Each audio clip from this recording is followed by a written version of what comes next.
नमस्कार दोस्तों, स्वागत है आप सभी का रोशन सा स्टडी पॉइंट पर। और आज मैं आप लोगों को करवाने वाली हूँ जो आपके क्लास 11 के होम साइंस का आपका जो नेक्स्ट चैप्टर रहने वाला है, जिसका नाम है उत्तरजीविता, वृद्धि तथा विकास। इसमें हम क्या देखेंगे, आपको अगर आप चैप्टर के नाम से समझने की कोशिश करें तो इसमें क्या है, उत्तरजीविता मतलब हम किस प्रकार से जीवन यापन करते हैं उसके बारे में। जीवन में हम जब जी रहे हैं, शुरुआती दौर से जब से हम जन्म लेते हैं तब से हम किस प्रकार से वृद्धि करते हैं, किस तरीके से हमारा विकास होता है, हम इस चैप्टर में समझेंगे। ठीक है, तो अच्छी तरीके से इस चैप्टर को समझते हैं, इसके सारे टॉपिक जो है उसको क्लियर करते हैं।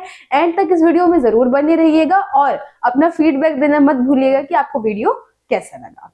तो अब आपका जो फर्स्ट टॉपिक है उसको हम देख लेते हैं। तो इसमें क्या है, आपका उत्तरजीविता का अर्थ जो है वो आपको बताना है कि उसका अर्थ क्या होता है, उसका मतलब क्या होता है। इजी वे में अगर आपको बताना हो तो आप यही बोल सकते हैं कि किस प्रकार से हम जीवन व्यतीत कर रहे हैं, हमारे जीवन जीने का तरीका हो गया, उसको ही हम क्या बोलेंगे, उत्तरजीविता कहेंगे। बाकी हम यहाँ देख लेते हैं किस तरीके से हमें बता रखा है। तो उत्तरजीविता शब्द का अर्थ है जीवन संबंधित अनिवार्य कार्य करते रहना, या अन्य शब्दों में कहो तो जीवित बने रहना। ठीक है, उत्तरजीविता में क्या है कि हम जीवन यापन कर रहे हैं, किसी भी प्रकार से हम जीवित है, उसको हम उत्तरजीविता कहेंगे। ठीक, नेक्स्ट, जीवन को सुचारू रूप से चलाने के लिए हमें सही तत्वों को ग्रहण करना आवश्यक है। ऑब्वियस सी बात है, अगर हम अच्छी तरीके से जीवन जीना चाहते हैं तो जीवन के जो रूल है, लाइफ के रूल्स है कि हमें क्या है, हेल्दी भोजन लेना चाहिए, सही डाइट है वो लेना चाहिए, सही से एक्सरसाइज वगैरह है वो करनी चाहिए, अपने माइंड पर ज्यादा प्रेशर नहीं डालना चाहिए, तभी तो हम एक हेल्दी लाइफ जी पाएंगे, है ना। तो वही है यहाँ पे कि क्या है, हमें सभी तत्वों को जो है ग्रहण करना चाहिए। जितने भी हमारे हेल्दी लाइफ जीने के तरीके हैं उसको हमें क्या है, अपनाना चाहिए, जिससे हम किसी भी प्रकार का रोग ना हो और हम अपने सभी कार्यों को लगातार करने में सक्षम रहे। अब हम सही सही चीजें ले रहे हैं तो ऑब्वियस सी बात है कि हम अच्छी तरीके से सारे कार्य भी कर पाएंगे, हमें रोग भी क्या है, आसानी से नहीं होगा। अगर रोग हमें हो भी जाता है तो क्या है, हमारे अंदर इतनी क्या है, इम्यूनिटी होगी कि हम उस रोग से लड़ पाएंगे। ठीक है, बच्चों की सही से देखभाल करना बहुत ही आवश्यक है। अब यहाँ क्या है, बचपन से ही क्या है, हम एक तरीके से जीवन जीना शुरू कर देते हैं, जीवन यापन करना शुरू कर देते हैं। तो बता रखा है कि क्या है, बच्चों को ना हमें बचपन से ही क्या है, उनकी देखभाल करनी चाहिए, सही से उनकी देखभाल करनी चाहिए। यूनिसेफ की एक रिपोर्ट के अनुसार 92 लाख जीवित पैदा हुए बच्चे अपने 5 वर्ष पूर्ण करने से पहले ही मर जाते हैं। अब यहाँ बता रखा है, यूनिसेफ है हमारी जो है संगठन है, इन्होंने बताया है कि किस तरीके से बहुत सारे जो बच्चे हैं, यहाँ बता रखा है 92 लाख बच्चों की बात कर रखी है। ठीक है, कि किस तरीके से वो अपने 5 वर्ष भी पूरे नहीं कर पाते, वो 5 साल के भी नहीं हो पाते और उनकी जो मृत्यु है वो हो जाती है। और पूरे विश्व में 3 लाख बच्चे हमारे प्रदेश दक्षिण एशिया में से है। दक्षिण एशिया से ही क्या है, कम से कम हमारे 3 लाख बच्चे आते हैं जो कि अपनी 5 वर्ष की आयु को भी पूर्ण नहीं कर पाते और उससे पहले ही उनकी मृत्यु हो जाती है। तो ये रिपोर्ट क्या है, आपको याद रखनी है। ये एमसीक्यू में आपसे जो है ये डाटा है वो पूछ लिया जा सकता है, तो आपको क्या है, ये भी याद रखना है। नेक्स्ट बता रखा है यहाँ पे कि पौष्टिक खाना, अच्छा जल, साफ सफाई आदि बच्चों या किसी भी व्यक्ति की वृद्धि विकास के लिए अत्यंत आवश्यक है। तो मैंने बताया था कि हम सही से न्यूट्रिशन ले रहे हैं, डाइट हमारा सही है, हम सही से क्या है, अपने डेली रूटीन की चीजें हैं उसको ले रहे हैं, तो इससे क्या होगा कि हम अपनी हेल्दी लाइफ को जी पाएंगे, हमें कोई भी क्या है, बीमारी नहीं होगी। तो वही यहाँ बता रखा है कि ये सारी चीजें क्या है, साफ सफाई हो गया, ये सब हमारे लिए बहुत ज्यादा जरूरी तत्व है। ठीक है, तो आई होप आपको ये पूरा टॉपिक जो है वो समझ में आ गया होगा। आप इसका स्क्रीनशॉट ले लीजिए, फिर आपका जो नेक्स्ट टॉपिक है वो हम देखेंगे।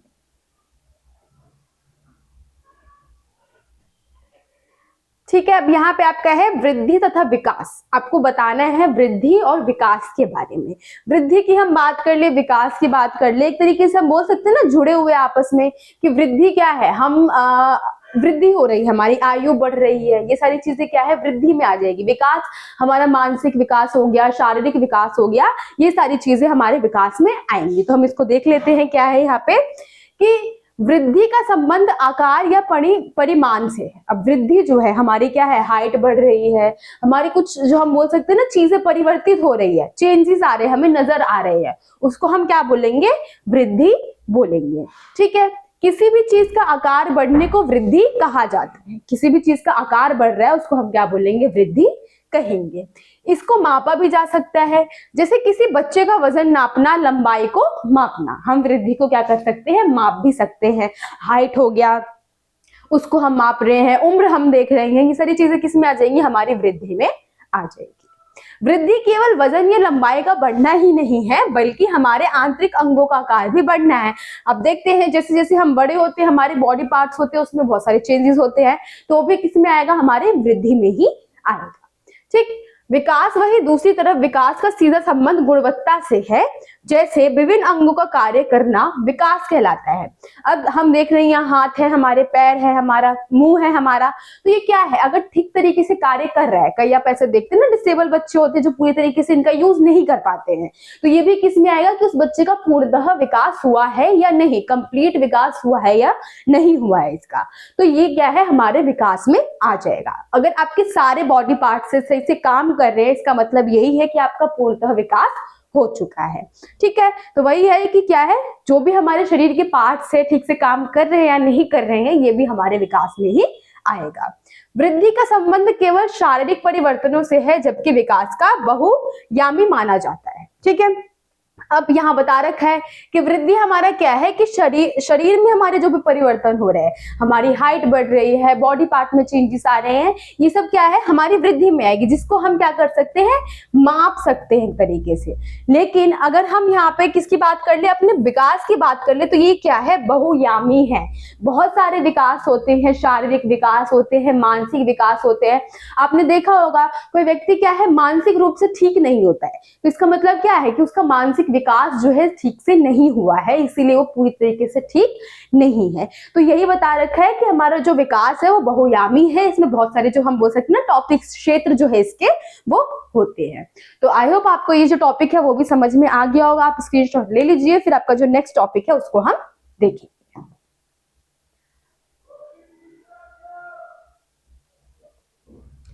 ठीक है, तो आपका जो नेक्स्ट टॉपिक है उसको हम देख लेते हैं। यहाँ पे आपका बता रखा है विकास के क्षेत्र, हमारे विकास के कौन कौन से क्षेत्र है वो यहाँ आपको बता रखा है, तो हम देख लेते हैं क्या क्या है। तो बता रखा है यहाँ फर्स्ट कि विकास को विभिन्न क्षेत्रों में वर्गीकृत किया जाता है। विकास को हमने बहुत सारे क्षेत्रों में वर्गीकृत कर रखा है, जैसे कि शारीरिक विकास हो गया, क्रियात्मक विकास हो गया, संवेदनात्मक विकास हो गया, संज्ञानात्मक विकास हो गया, भाषा संबंधित विकास, सामाजिक विकास और भावनात्मक विकास।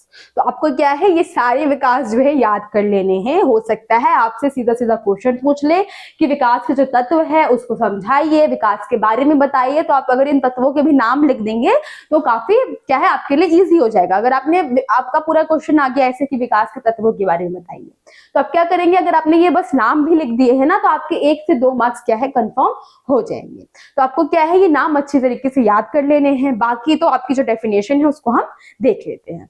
तो यहाँ फर्स्ट आपका जो है शारीरिक विकास, ये बता रखा है। अब हम देख लेते हैं शारीरिक विकास क्या है। इसका अर्थ शारीरिक तौर पर वृद्धि होना। अब जो भी शारीरिक तौर पर वृद्धि हो रही है वो किस में आएगी, हमारे शारीरिक विकास में आएगी। अब कौन कौन सी वृद्धि होती है, इसमें वृद्धि गर्भावस्था से लेकर शरीर की संरचना पूरी होने तक, इसमें शरीर का भौतिक विकास होता है, जैसे लंबाई का बढ़ना, विभिन्न अंगों का बढ़ना आदि।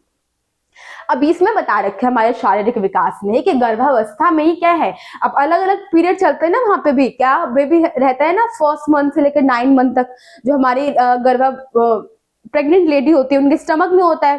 तो बेबी का क्या है कि वो जो हाइट वगैरह है ना, वहां पे भी बढ़ता है, हाइट हो गया, वेट हो गया, वहां बढ़ता है। तो जब वो छोटा था उससे लेकर जब तक उसकी हाइट वेट बढ़ रही है, वहां से हम उसको क्या ले लेंगे, उसका शारीरिक विकास ले लेंगे।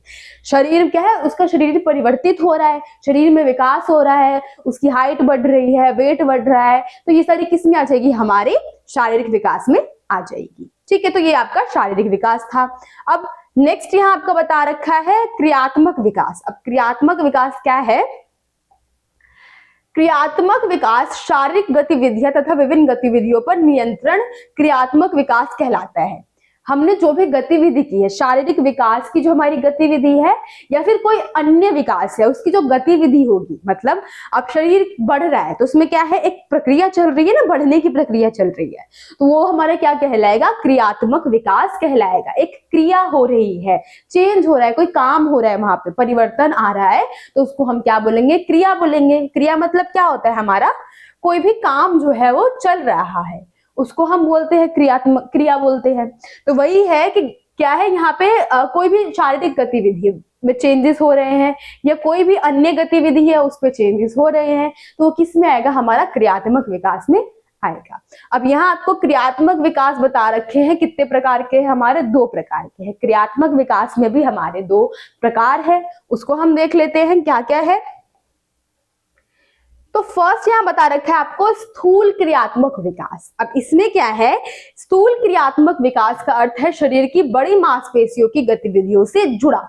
अब इसमें क्या है, हमारे शरीर की जो बड़ी मांसपेशियां होती हैं, कोई भी हम मांसपेशी की बात कर रहे हैं, हम रीढ़ की हड्डी की बात कर ले, जो बड़ी मांसपेशियां हैं उसकी हम बात कर ले, किससे रिलेटेड होती है, स्थूल क्रियात्मक विकास से। जब उसमें चेंजेस हो रहा है, वो जो बड़ी मांसपेशियां है बढ़ रही है, छोटी एज में छोटा होता है, धीरे धीरे शरीर का विकास होता है तो वो भी बढ़ता है ना, तो ये इसमें हमारे किस में आएगा, स्थूल क्रियात्मक विकास में आएगा।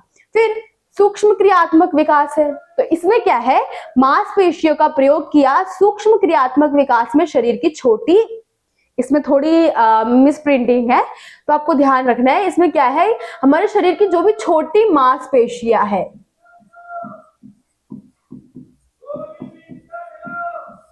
उस पे यहाँ पे जोर दिया जाता है, मतलब उसकी बात यहाँ की जाती है कि उसमें जो परिवर्तन हो रहा है, छोटी हमारी जो भी हड्डी होती है, हम उंगली की हड्डियों की बात कर ले, जो हमारी उंगली है, बचपन में आप क्या देखते हैं, हमारे बच्चे जो छोटे बच्चे होते हैं उनकी हाथ क्या होती है, मुट्ठी बंद होती है, क्योंकि उस टाइम क्या है, उनकी उंगली की जो हड्डी है उसका विकास नहीं हुआ होता है।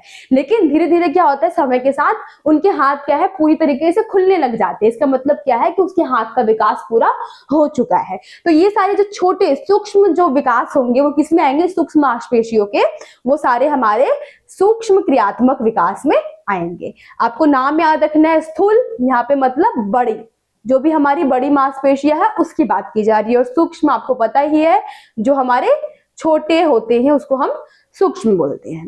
तो ये हमारे 2 क्रियात्मक विकास के जो तत्व है वो थे। ठीक है, तो आई होप आपको ये समझ में आ गया होगा। नेक्स्ट देख लेते हैं, तो इसमें क्या बता रखा है आपका, संवेदनात्मक विकास।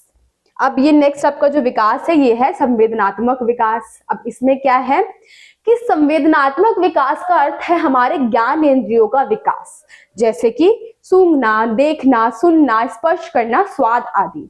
अब ये सारे विकास सब में ही होते हैं, हम देखते हैं हर व्यक्ति क्या है, सुन सकता है, सूंघ सकता है, सॉरी हम टेस्ट क्या है लेते हैं ना, हम खाना खाते हैं तो हम तारीफ करते हैं कि आज खाना बहुत बढ़िया बना था या आज खाना बहुत खराब बना था, ऐसी तारीफ हम करते हैं ना, बोलते हैं, बुराई करते हैं, अच्छाई करते हैं। तो ये सारे किस में आएंगे, हमारे संवेदनात्मक विकास में आएंगे। इसमें क्या है, हमारी जो ज्ञान इंद्रिया की हम बात कर ले, जो कि हमें क्या है, मानव के रूप में हमें प्राप्त हुई है, जिसमें हम क्या कर सकते हैं, सूंघ सकते हैं, देख सकते हैं, सुन सकते हैं, छूकर पता लगा सकते हैं। अब हम किसी व्यक्ति की आंख में पट्टी बांध दे तो वो छूकर बता सकता है ना कि ये चीज क्या है क्या नहीं है। तो ये सारे क्या है, हम छूकर क्या है उसको हम स्पर्श करके भी उसके बारे में जानकारी ले सकते हैं। तो ये सब हमारे किस में आएंगे, संवेदनात्मक विकास में आएंगे, जिसमें क्या है, हमारी जो ज्ञान इंद्रिया होती है उसका विकास होता है, जिसमें हम देखना हो गया, सूंघना हो गया। अब कई लोग ब्लाइंड होते हैं, आप देखते हैं ना, कई लोग सुन नहीं पाते, डीफ होते हैं, तो लोग क्या है उनके बारे में कि उनका क्या है, ज्ञान इंद्रियों का विकास पूर्ण रूप से नहीं हुआ होता है, तो वो सारे इसमें आते हैं। कुछ लोगों के बारे में आपने सुना होगा, कलर ब्लाइंड होते हैं, ठीक है, उनको कलर नहीं पता चलते हैं, एक कलर की जो दुनिया है वो दिखाई देती है। तो वो सारे किस में आएंगे, इसी में आएंगे कि उनका संवेदनात्मक जो विकास है पूर्ण रूप से नहीं हुआ है। तो आप इस तरीके से एग्जाम्पल जो है वो भी दे सकते हो इसमें। तो आई होप आपको ये भी समझ में आ गया होगा। नेक्स्ट आपका देख लेते हैं, तो ये क्या है, हमारा संज्ञानात्मक विकास या फिर हमारा ज्ञानतम विकास। तो हमारा जो ज्ञानतम विकास है इसको हम देखते हैं, इसमें क्या है,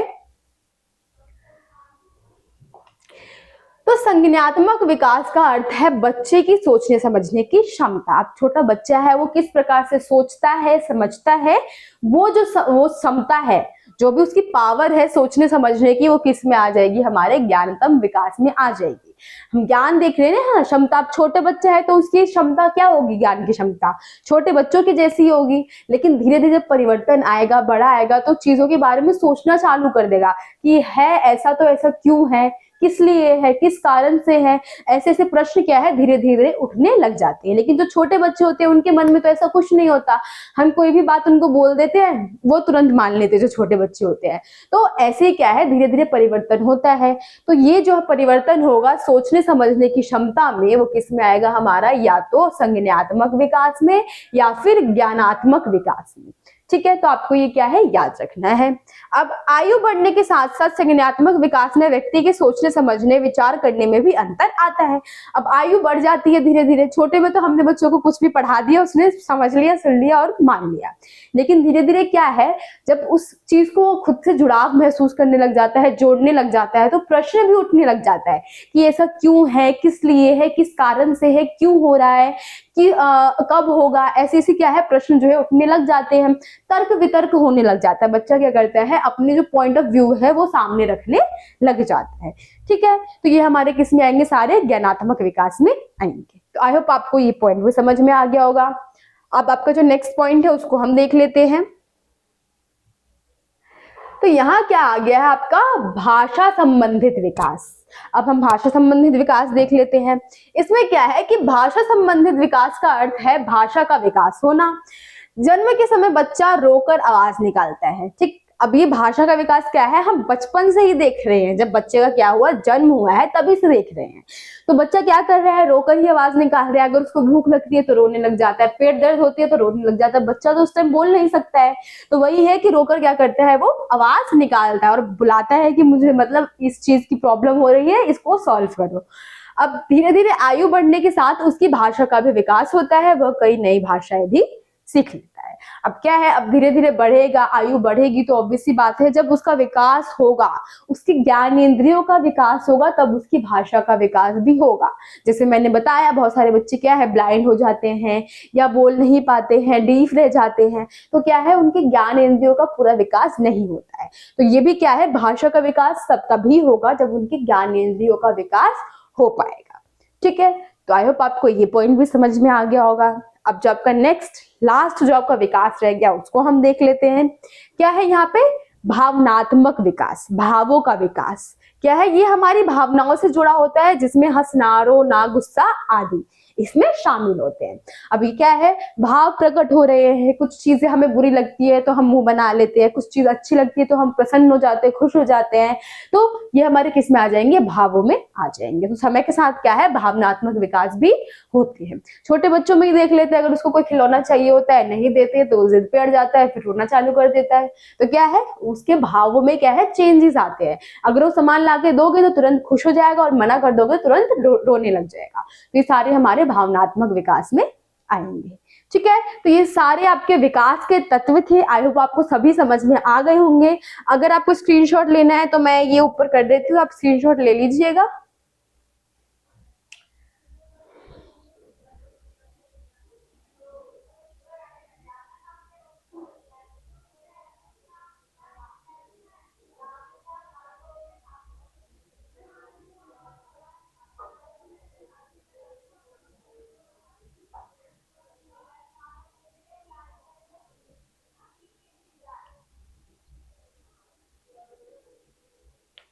अब जो आपका नेक्स्ट टॉपिक है उसको हम देख लेते हैं। तो यहाँ पे आपका बता रखा है संतुलित आहार। अब हम संतुलित आहार के बारे में समझेंगे। अब संतुलित आहार के बारे में तो आप हमेशा से ही पढ़ते हुए आ रहे हैं, सुनते हुए आ रहे हैं। संतुलित आहार में क्या है, सभी पौष्टिक तत्व होते हैं, उसको हम संतुलित आहार बोलते हैं, है ना। लेकिन धीरे धीरे क्या आपको पता है डेफिनेशन भी चेंज होती रहती है। देख लेते हैं हम यहाँ पे संतुलित आहार क्या है और संतुलित आहार के कुछ फायदे भी यहाँ पे बता रखे होंगे। तो क्या है, यहाँ हम देखते हैं कि किसी भी विकास के लिए संतुलित आहार बहुत आवश्यक है। अगर आपसे ऐसा क्वेश्चन पूछ लिया जाए संतुलित आहार किस तरीके से विकास के लिए बहुत ज्यादा आवश्यक है, संतुलित आहार को हम एक महत्वपूर्ण तत्व मान सकते हैं विकास के लिए, स्पष्ट कीजिए। इस प्रकार से क्वेश्चन क्या है आपसे पूछे जाएंगे। तो इसमें क्या है, फर्स्ट आप बता दीजिएगा कि संतुलित आहार क्या है, जिसमें सभी प्रकार के पौष्टिक आहार उपलब्ध हो और क्या है आसानी से हम उसको निगल सके, पचा सके और वो जो जितनी भी ऊर्जा है आहार की हमें प्राप्त हो जाए, ठीक है, उसको हम संतुलित आहार बोलेंगे। और उसके बाद क्या है कि किसी भी विकास के लिए संतुलित आहार बहुत आवश्यक है। आप इस प्रकार से पॉइंट जो है बनाना चालू कर सकते हैं। अब संतुलित आहार तो बहुत आवश्यक है क्योंकि हमें पोषक तत्वों की बहुत आवश्यकता होती है। हमें पोषक तत्व मिलेंगे तभी हमें ऊर्जा प्राप्त होगी, और जब ऊर्जा प्राप्त होगी तभी हमारा विकास होगा, और तभी हम क्या करेंगे, सारे कार्य आसानी से कर पाएंगे, ठीक है। तो बता रखा है कि विकास क्या है, विकास के लिए संतुलित आहार बहुत ज्यादा आवश्यक है। यह किसी भी व्यक्ति की वृद्धि और विकास में सहायता करते हैं, ठीक है। अब विकास हमें करना है, वृद्धि हमें करनी है, तो ऑब्वियस सी बात है हम पूरी तरीके से खाना ले रहे हैं, अपना डाइट ले रहे हैं, उसके बाद ही हमारा विकास हो पाएगा। तो ये इसमें आएगा, जिससे सभी परिवर्तन सही आयु में सही ढंग से हो पाते हैं। अब यहाँ पे क्या है, बहुत सारे आपने अपने दोस्तों को भी देखा होगा, अगर आप पतले हैं तो कुछ आपके दोस्त होंगे जो बहुत ज्यादा मोटे होंगे या फिर ठीक होंगे। अगर आप क्या है ठीक है तो बहुत सारे अपने पतले दोस्तों को भी देखा होगा। तो क्या है कि उनका क्या वेट जो है कम रह जाता है, उनकी आयु के हिसाब से उनका वेट नहीं हो पाता, या तो कुछ का ज्यादा रह जाता है, ज्यादा हो जाता है, और कुछ का कम रह जाता है, या जिसको आप मोटी बोलते होंगे या फिर क्या है हड्डी बोलते होंगे, इस तरीके से। तो क्या है कि उस समय के साथ क्या है, आयु के साथ उसका विकास नहीं हुआ है, इस वजह से क्या है उसका शरीर जो है इस तरीके से रह गया है। उसके लिए क्या है, उसको संतुलित आहार लेना बहुत ज्यादा जरूरी है। सबको बोल दो कि फास्ट फूड जो है उसको खाना बंद कर देंगे, ठीक है, संतुलित आहार लेंगे, वो सही रहेगा उनके लिए, ठीक है। तो यही बता रखा है कि क्या है, सभी क्या है आयु के लिए परिवर्तन जब हो उनके शरीर के लिए, तो संतुलित आहार बहुत ज्यादा आवश्यक होते हैं। बढ़ती आयु में जो विशेषताएं होती है संतुलित आहार द्वारा पूरी की जाती है। अब हमें बहुत सारी चीजों की आवश्यकता होती है अपने शरीर में, ठीक है, लेकिन अगर हमें वो चीजें नहीं मिल रही है तो हमारे अंदर कोई ना कोई कमी रह जाएगी। लेकिन जब वो पूर्ण रूप से हमें प्राप्त हो रहा है तो क्या है, हमारा शरीर का जो भार होगा, आकार होगा, आयु के हिसाब से ही होगा। जो हमारी रोग प्रतिरोधक क्षमता है वो भी क्या है, बिल्कुल सही रहेगी, ठीक है। तो क्या है, ये सारी जो भूमिका है हमारा कौन निभाता है, हमारा संतुलित आहार जो है वो निभाता है, ठीक है। 10 वर्ष की आयु के बाद लड़की और लड़कियों की आहार संबंधित आवश्यकताएं भिन्न भिन्न हो जाती है, ठीक है। अब क्या है, इसमें बता रखा है कि किस तरीके से चेंज आ जाता है 10 वर्ष की आयु के बाद। अब देखते हैं ना कि कुछ लड़के क्या है, बहुत ज्यादा जो है ज्यादा मात्रा में लड़कों की खाने की आवश्यकता बढ़ जाती है उनको। रोटी क्या है, अगर लड़की वहां पे 2 रोटी खा रही है, 2 से 3 रोटी खा रही है, तो लड़के को आवश्यकता होती है 4 से 5 रोटी की। इस तरीके से होता है ना, हर जगह ऐसा नहीं होता क्योंकि बहुत सारे लड़के होते हैं जिसमें पूर्ण तरीके से विकास नहीं होता है, तो उनका भी क्या है, भोजन की मात्रा इतनी ही रह जाती है। लेकिन क्या है, 10 वर्ष की आयु के बाद काफी भिन्न हो जाता है, लड़के और लड़कियों में भोजन जो है उसको मांगते हैं ना, तो अलग तरीके से वो चेंज हो जाता है, ठीक। तो आई होप आपको इस समझ में आ गया होगा। आप इसका स्क्रीनशॉट ले लीजिए, फिर आपका जो नेक्स्ट टॉपिक है उसको हम देखेंगे।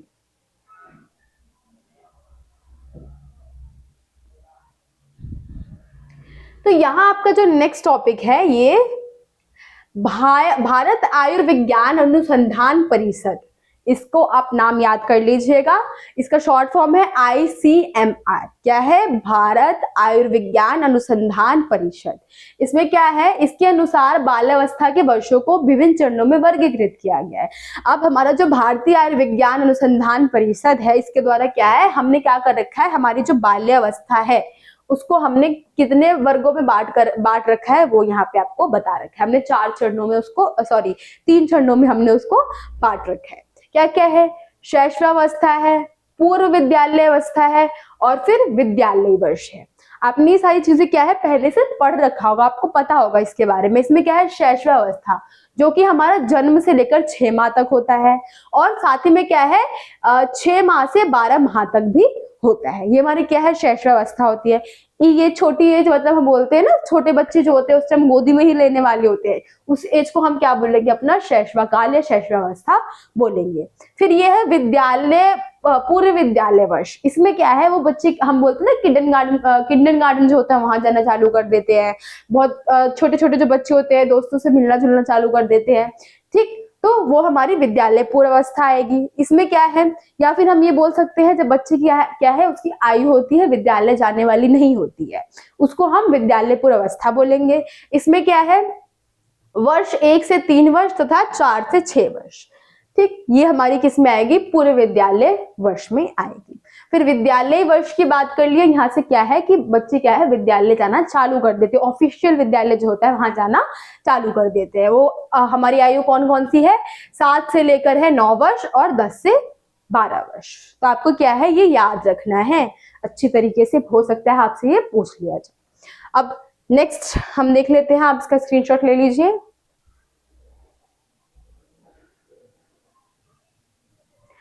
अब यहाँ नेक्स्ट क्या आपका बता रखा है, वृद्धि तथा स्वास्थ्य का पारस्परिक संबंध हमें बताना है कि वृद्धि और स्वास्थ्य किस तरीके से संबंधित है, एक दूसरे से जुड़ी हुई है, हमको वो बताना है। तो यहाँ क्या है कि वृद्धि तथा स्वास्थ्य का पारस्परिक संबंध है, जब वृद्धि सही रूप से होगा तो स्वास्थ्य भी सही रहेगा।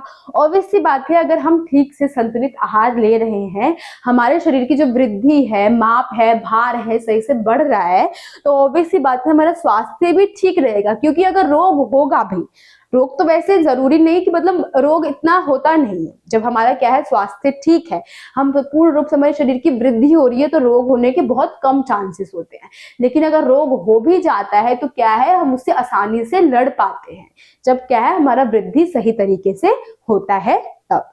ठीक है, स्वास्थ्य का वृद्धि होने में एक अहम महत्व है। अब स्वास्थ्य का भी वृद्धि होने में बहुत अहम है, महत्व है, क्योंकि जब स्वास्थ्य ठीक होगा तभी तो वृद्धि होगी। अगर हमारा स्वास्थ्य ही खराब है तो हमारी वृद्धि किस प्रकार से होगी, हम तो पूरे दिन क्या करेंगे, पड़े रहेंगे, लेटे रहेंगे, हम ये काम मेरे से नहीं हो सकता, वो काम मेरे से नहीं हो सकता, यही सोचते रहेंगे। तो इससे क्या होगा, हमारी वृद्धि में भी एक तरीके से रुकावट आएगी। अगर हम ठीक तरीके से काम कर रहे हैं, हम क्या है पूरे दिन एक्टिव है, तो उससे क्या है हमारा वृद्धि भी अच्छी तरीके से होगा और हमारा स्वास्थ्य भी सही रहेगा। तो देख रहे हैं ना इन दोनों का जुड़ाव किस तरीके से है। अगर स्वास्थ्य ठीक है तो वृद्धि होगा, और वृद्धि ठीक है तो स्वास्थ्य भी अच्छा होगा।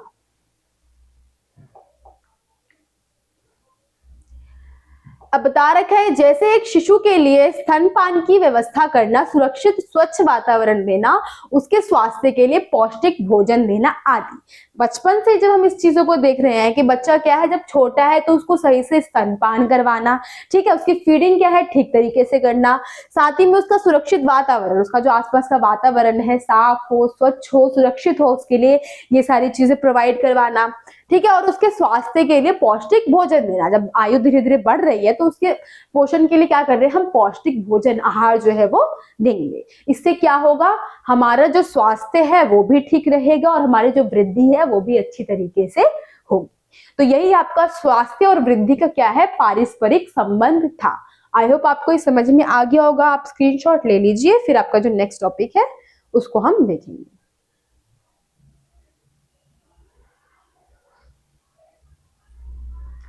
ठीक है, तो आपको जो नेक्स्ट टॉपिक है उसको हम देखते हैं। तो ये बता रखा है कि मानव जीवन अवधि को 5 अवस्थाओं में विभाजित किया जा सकता है। आपको क्या है, मानव जीवन की जो अवधि है, ऊपर हमने क्या देखा था, यहाँ देखा था जो हमारी शैशवावस्था होती है या फिर बाल्यावस्था होती है, इसके बारे में देखा था। आपको कंफ्यूज बिल्कुल भी नहीं होना है, ये सिर्फ बाल्यावस्था के वर्ष जो है उसको बांट रखा है, और जो हम यहाँ पढ़ने वाले हैं ये मानव जीवन को बांट रखा है कि मानव जीवन को किस प्रकार से हम बांट सकते हैं। तो क्या क्या है देख लेते हैं हम यहाँ पे। फर्स्ट क्या है, शैशवावस्था जन्म से 2 वर्ष, ये हमारी किस में आ जाएगी, शैशवावस्था में आ जाएगी। फिर आरंभिक बाल्यावस्था या पूर्व बाल्यावस्था हमारी 2 से 6 वर्ष। फिर क्या है, मध्यम बाल्यावस्था 7 से 11 वर्ष। ये हम देख रहे हैं ना, अगर आपको याद रखना है तो शैशवावस्था तो आपको आसानी से याद हो जाएगा, प्रारंभिक बाल्यावस्था या पूर्व बाल्यावस्था आप देख सकते हैं, या फिर यहाँ पे आप सिर्फ विद्यालय अवस्था जो है वो आप लिख सकते हैं यहाँ पे, सॉरी,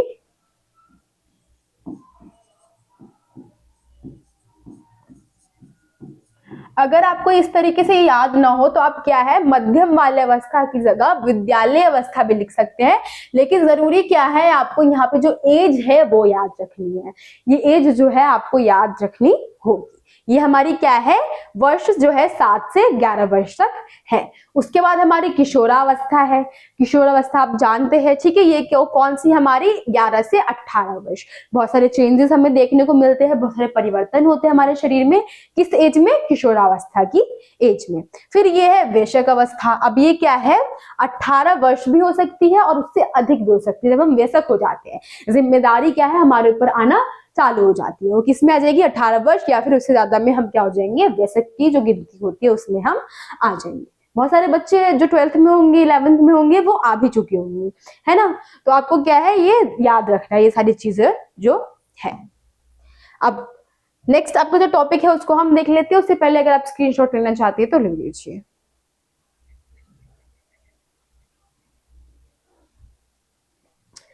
ठीक है, तो आपको जो यहाँ पे टॉपिक दे रखा है ये है नवजात। अब नवजात आप देखते हैं, हम नवजात शिशु जो बच्चे होते हैं उनको हम नवजात बोलते हैं ना, तो उनके बारे में हमें यहाँ बताना है कि नवजात क्या है। तो नवजात क्या है, इसका अर्थ बच्चे के प्रथम माह के संदर्भ में है। जब बच्चे ने जन्म लिया है और उसका जो पहला महीना है वो चल रहा है तो उसको हम क्या बोलेंगे, नवजात जो एज टाइम पीरियड होगा वो हम बोलेंगे। इस अवस्था में बच्चा पूरी तरह माता या पिता पर निर्भर करता है। काफी हद तक क्या है, हम देखते हैं माता पिता पर भी, जो माता पिता है उन पर ही निर्भर करता है बच्चा, लेकिन यहाँ बता रखा है कि यहाँ पे पूर्ण रूप से ही उनके ऊपर निर्भर होता है। अब उसकी सभी आवश्यकताएं उस वयस्क के द्वारा पूर्ण की जाती है, ठीक है, उसके वयस्क के द्वारा, जो उससे बड़े परिजन है उसका घर में, उसके द्वारा क्या है, इसकी जो भी बच्चे होंगे उसकी आवश्यकताओं को पूरा किया जाएगा। इस अवस्था में वह अपने आसपास के परिवेश के अनुरूप स्वयं को अनुकूलित करता है। खुद से क्या है, खुद को आसपास का जो उसका माहौल है, परिवेश है, उससे खुद को जोड़ने का प्रयास जो है वो करता है। ठीक है, तो यही नवजात के बारे में था। आई होप आपको ये समझ में आ गया होगा, इसमें ज्यादा कुछ नहीं है। आपको बताना है कि फर्स्ट माह का जो टाइम पीरियड होता है बच्चों का, वो किस में आएगा, नवजात पीरियड में ही आएगा। उसके बाद इस एज में आपको पता है छोटे बच्चे हैं तो माता पिता पर ही निर्भर करेंगे, जो घर के बड़े परिजन होंगे उन पर ही निर्भर करेंगे। तो ये सारी बातें क्या है आपको इसमें लिख लेनी है। तो आई होप आपको ये समझ में आ गया होगा। स्क्रीनशॉट ले लीजिए, फिर आपका जो नेक्स्ट टॉपिक है उसको हम देखते हैं। सॉरी, तो यहाँ क्या आपका जो आ चुका है नेक्स्ट, क्या है कि विभिन्न चरणों में विकास। अब विकास के जो विभिन्न चरण है उसको हमें यहाँ पे समझाना है।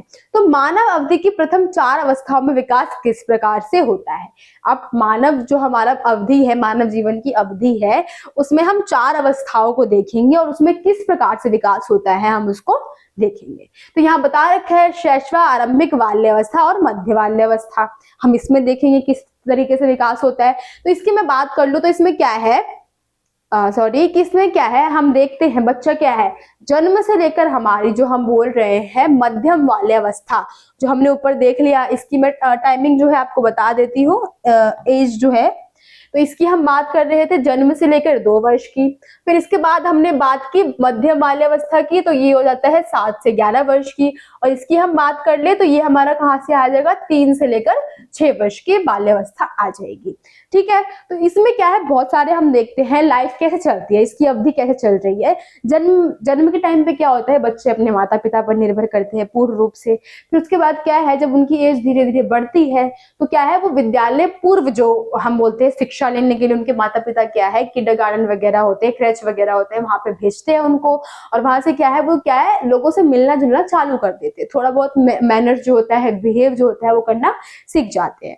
उसके बाद क्या है, इस अवस्था तक आते आते उनको स्कूलों में जो है एडमिशन मिल जाता है। और स्कूल में क्या है, वो औपचारिक रूप से क्या है, बहुत सारी चीजों को सीखना चालू कर देते हैं। तो इस अवस्था में हमारा होता है।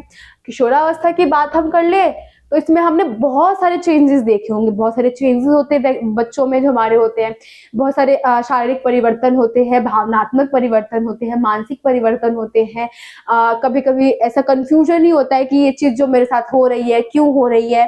तो ये सारे परिवर्तन क्या है, हमारे किशोरावस्था में होते हैं। फिर शारीरिक तथा क्रियात्मक विकास, बहुत सारे ऐसे विकास जो होते हैं हम देखते हैं, है ना, वो सारे किस में आ जाएंगे, हमारे किशोरावस्था के अंदर आ जाएंगे। ये जो विकास है ये भी इसमें आ जाएगा। नेक्स्ट क्या है, तो कद तथा वजन में वृद्धि, वजन व कद में वृद्धि गर्भावस्था में से ही आरंभ हो जाती है। इस प्रकार से क्या है, वृद्धि के बारे में बता रखा है कि क्या है, अब हम जब गर्भावस्था में है, बच्चा जो है गर्भ में है, माँ के गर्भ में है, तभी से क्या है, उसका जो धीरे धीरे वृद्धि जो है होना चालू हो जाता है। वो जो गति है हमेशा चलती रहती है। तो ये सारे हमारे क्या थे, मानव जीवन काल के जो हम बोल सकते हैं अवधि में किस प्रकार से चेंजेस होते हैं वो हमने यहाँ पे समझा। तो आप स्क्रीनशॉट ले लीजिए, फिर आपका जो नेक्स्ट टॉपिक है उसको हम देखेंगे।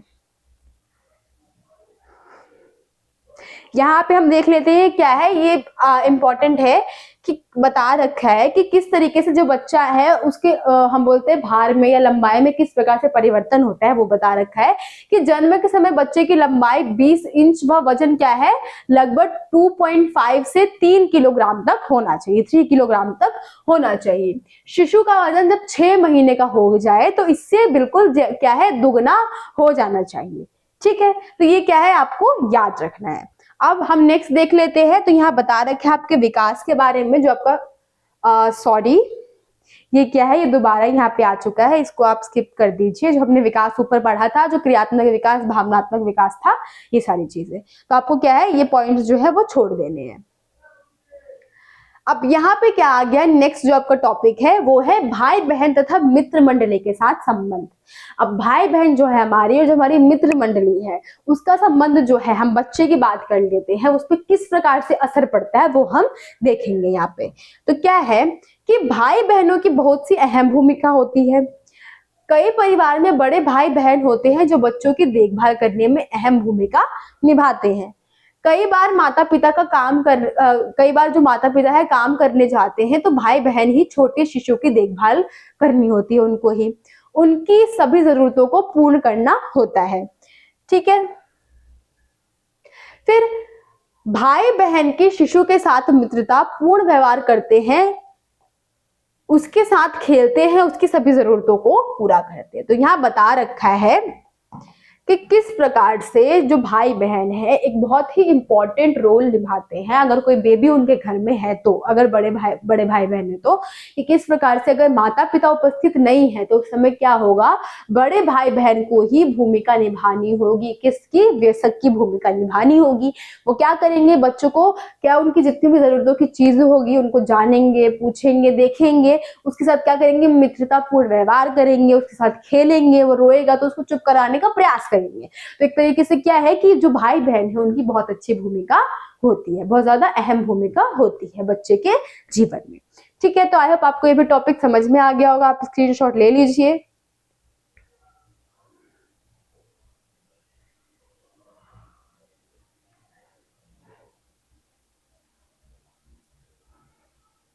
अब ये जो है इसको भी आप थोड़ा स्किप कर दीजिएगा, क्योंकि ये भी क्या है संज्ञानात्मक विकास, जो हमने विकास पढ़ा था उसमें ही ये आ जाएगा।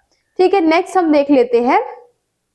तो यहाँ पे क्या है आपको जो हम बता रहे हैं ना कि किस प्रकार से जो विकास वगैरह है, चेंजेस वगैरह है वो हो रहे हैं, उसके बारे में यह बताना है कि जो हमारे संज्ञानात्मक विकास है उसके जो 4 चरण है उसके बारे में आपको यहाँ पे बताना है। तो हमारे क्या है संज्ञानात्मक विकास में संवेदी क्रियात्मक, पूर्व प्रचलनात्मक, पूर्णतः प्रचलात्मक और औपचारिक प्रचलात्मक है। अब हम इसको क्या है समझेंगे कि ये सारी चीजें आखिर है क्या। तो फर्स्ट यहाँ पे क्या है संवेदी क्रियात्मक अवस्था, जो कि हमारी फर्स्ट है, उसको हम समझेंगे। तो ये क्या है, यह जन्म से लेकर 2 वर्ष की आयु तक रहती है। हमारी जो संवेदी क्रियात्मक अवस्था है वो कब से कब तक की है, जन्म से लेकर 2 वर्ष की है। इस अवस्था में बच्चा अपने ज्ञानेंद्रियों की मदद से अपने आसपास के वातावरण को समझने की कोशिश करता है। ठीक है, छोटा बच्चा है तो क्या है वो इधर उधर देख के क्या है चीजों को पहचानने का प्रयास जो है वो करता है, कुछ क्रियात्मक क्षमताओं को विकसित करता है, इसीलिए इसे संवेदी जो है गमन भी कहते हैं। सॉरी, संवेदी यहाँ पे आ जाएगा क्रियात्मक अवस्था जो है, बहुत मिसप्रिंटिंग है उसके लिए सॉरी। आपको क्या है मैं ठीक करती हुई चलूंगी, बताती हुई चलूंगी। तो इसमें क्या है कि इस अवस्था में क्या है अपनी ज्ञानेंद्रियों की मदद से क्या है वो आसपास की चीजों से रिलेट करने की कोशिश करता है, और इसी की जो क्षमताएं होती है, ये जो हमारी क्षमताएं हैं, इसकी ज्ञानेंद्रियों की क्षमताएं हैं वो किस में आ जाएंगी, क्रियात्मक क्षमताओं में आ जाएगी। इसी को हम क्या बोलते हैं, संवेदी क्रियात्मक अवस्था जो है वो कहते हैं। ठीक है, नेक्स्ट हम देख लेते हैं। तो यहाँ पे आपका आगे है पूर्व प्रचलात्मक अवधि जो है हमारी 2 से 7 वर्ष की।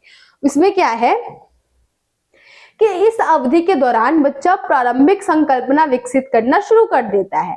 प्रारंभिक संकल्पना मतलब सोचना समझना धीरे धीरे शुरू कर देता है, जैसे बनावट, स्थान, आकार, ये सारी चीजें क्या है धीरे धीरे बच्चा समझने लग जाता है कि इस चीज की बनावट कैसी है, ये आकार किस प्रकार से है। इस अवस्था तक धीरे धीरे क्या है समझना चालू हो जाता है। 4 वर्ष की आयु तक 3 वस्तुएं दिए जाने पर उसमें से सबसे लंबी कौन सी वस्तु है उसको समझ पाता है। अगर हमने दे दिया 4 वर्ष की आयु तक, हमने 3 वस्तु दे दी, अगर उसमें से जो वस्तु सबसे ज्यादा लंबी होगी या सबसे ज्यादा छोटी होगी, वो क्या करेगा, वो बच्चा उसको आसानी से पहचान लेगा। संख्या की संकल्पना 3 वर्ष की आयु में बच्चा क्या है, जो संख्या है 1 2 3 4 है, उसकी संकल्पना में क्या है, बच्चा करना चालू कर देता है। उसको क्या है, धीरे धीरे जो है समझना आ जाता है कि 1 2 3 4 किस प्रकार से अलग अलग है। ठीक, तो ये हमारी क्या है, पूर्व प्रचालन अवधि में किस प्रकार से चेंजेस होते हैं वो है। अब इसी में आपका बता रखा है कि क्रमांकन क्या होता है। क्रमांकन क्या है हमारा, इसका अर्थ है वस्तुओं को क्रमानुसार लगाना। इसी में बता रखे आपका जो ऊपर था कि वो बच्चा क्या करता है, इस अवस्था में जो चीजें होती है उनको सही से स्थान पर लगा लेता है। 2 से 7 वर्ष की आयु के अंदर ही क्या करता है बच्चा, इन सब चीजों को सही से क्रमानुसार लगाना, लाइन में लगाना चालू कर देते हैं। जैसे लंबाई में किसी वस्तु को आकार में व्यवस्थित करना या क्रम में लगाना। ठीक है, या तो हम लंबाई में लगाने की बात करते तो समान आकार के जो होंगे उसमें लगा देगा, या छोटे से लेकर जो बड़ा होगा वहां तक क्या है उसको वो लगाना सीख जाएगा। किसी अन्य व्यक्ति के परिप्रेक्ष्य को समझना, किसी अन्य व्यक्ति के नजरिए को समझना इसी अवस्था में होता है।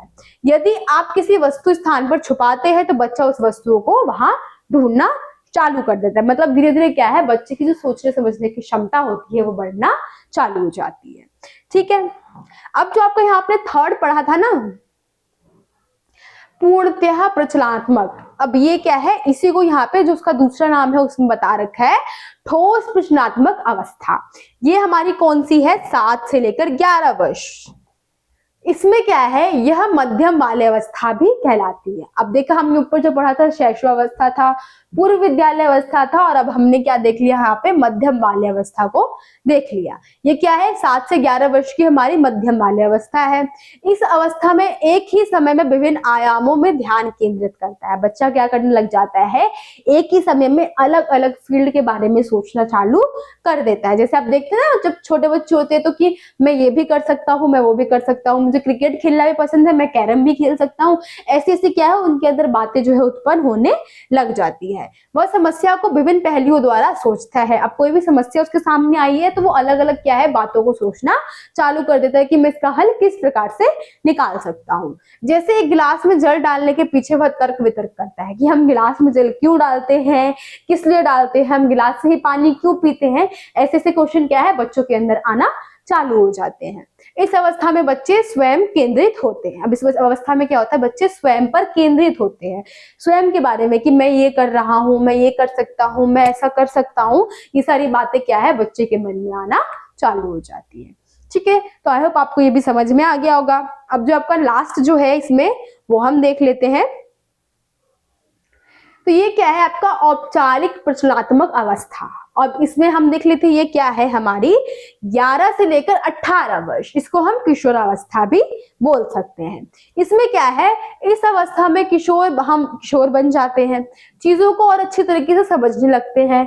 यह अमूर्त अवस्था भी कहलाती है। बच्चे बिना किसी वस्तु के सामने होने पर भी उसके बारे में कल्पना विचार विमर्श कर सकते हैं, सोच विचार कर सकते हैं, निष्कर्ष निकाल सकते हैं। बच्चों के विचारों में भी जो योग्यताएं हैं वो आ जाती हैं। ठीक है, तो इसमें क्या है, मेनली हमें किशोरावस्था के बारे में बतानी है कि किस तरीके से टाइम तक क्या है हम काफी समझदार हो जाते हैं। कोई चीज हमारे सामने नहीं है लेकिन किसी ने हमें बोला उसके बारे में सोचने के लिए, तो हम क्या करते हैं, उस चीज को आसानी से सोच लेते हैं, अपने समक्ष क्या है उसको फील करना चालू कर देते हैं। कब होती है हमारी, तो 11 से 18 वर्ष की आयु में होती है। ठीक है, तो यही आपका पूरा चैप्टर था। आई होप आपको जो पूरा चैप्टर है वो समझ में आ गया होगा। और क्या है, आप एंड तक इस वीडियो में बने रहे होंगे। और आपको अगर मेरे एक्सप्लेन करने का तरीका अच्छा लगा तो प्लीज कमेंट करके बताइए, और कहीं कोई कमी लगी हो तब भी आप कमेंट करके बता सकते हैं। ठीक है, अब नेक्स्ट वीडियो में आपसे जल्दी ही मिलेंगे। जब तक के लिए थैंक यू।